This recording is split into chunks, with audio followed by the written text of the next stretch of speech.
Autres indications, c'est toutes les addictions, tabagisme, alcoolisme, drogue, addiction. Bon, aujourd'hui, on essaie de convaincre les gens d'arrêter de fumer, mais si vous voulez, qu'est-ce qu'on fait? On leur donne de la nicotine.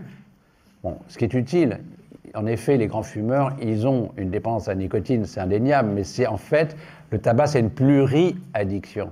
C'est pas qu'à la nicotine.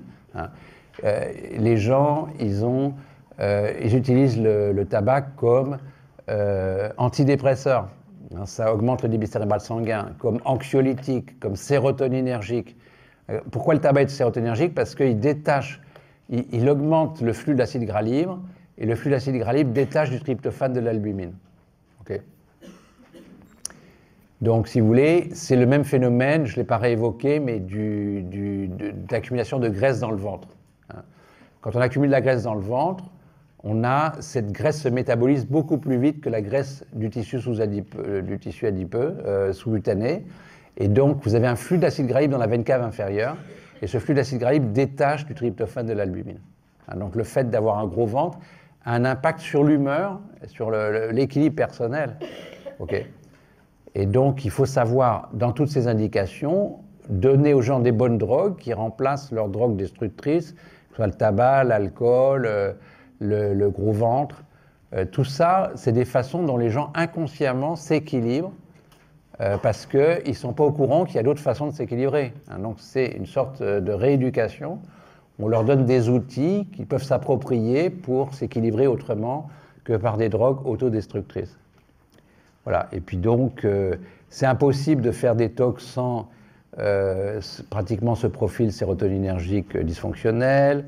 Les tentatives de suicide, bon, il y a des déprimés purs, mais ils font des tentatives de suicide, c'est plus des signes d'appel, ils se ratent toujours. Par contre, les dysfonctions sérotoniques, ils ne se ratent pas, et c'est violent. On a vu même des gens qui n'ont pas du tout d'antécédents psychiatriques, qui se mettent à faire une crise clastique, à tuer les gens autour d'eux, leurs proches. C'est vraiment pulsionnel. Alors, ça n'a rien à voir avec la dépression. L'anorexie, boulimie, et sur ce terrain perfectionniste obsessionnel, les TOC, certaines migraines, la fibromyalgie, on l'a déjà expliqué, le rectocolite hémorragique, le syndrome prémenstruel, la dépression du postpartum, l'hyperactivité, certains autismes. Bon.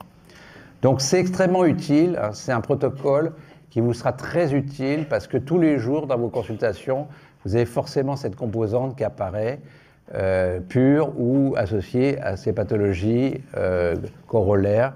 Bon. Donc en plus du protocole de supplémentation qu'on a vu, magnésium, nicotinamide, cure de vitamine B, on a donc le sport. On a vu que c'est un très très bon médicament sérotoninergique, une bonne drogue, avec le contact avec l'eau, les techniques de la lutte contre les prédations déplacées. Bon, en fait, donc, si vous voulez, le mécanisme, c'est quoi? C'est la caissière d'Auchan qui voulait être chanteuse, elle voulait être Céline Dion, elle est caissière chez Auchan. Voilà. Donc, si vous voulez, voilà, c'est pas très satisfaisant. Donc, elle va compenser sur n'importe quoi.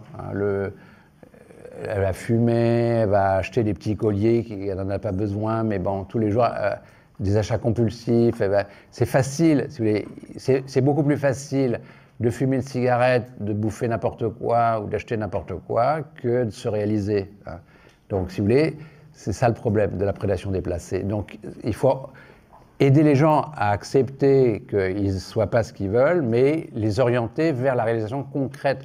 Elle peut aller chanter dans la chorale du coin, elle peut chanter dans sa voiture, sous la douche, etc. Bon, c'est se réaliser réellement pour éviter de compenser par ce que j'appelle cette prédation déplacée, qui est autodestructrice.